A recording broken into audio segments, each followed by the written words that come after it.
Sir ఏ ship నుంచి వస్తున్నారు? Getup చూస్తే తెలుస్తుంది యమధర్మరాజు అని. ఏ మూవీలో యాక్ట్ చేస్తున్నావా?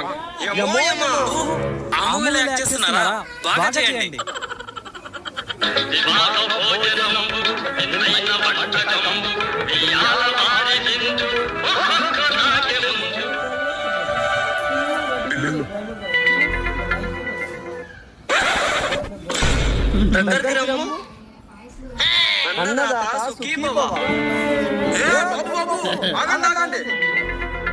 ఎక్కడికి ఫస్ట్ డబ్బులు ఇచ్చుకెళ్ళండి.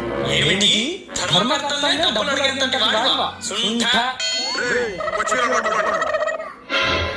మానవ, ఈ ఉంగరమును తీసుకొని మమ్మల్ని విడిచిపెట్టుము. సరే ఓం యమో యమో. పట్టుకోండి పట్టుకోండి పట్టుకోండి.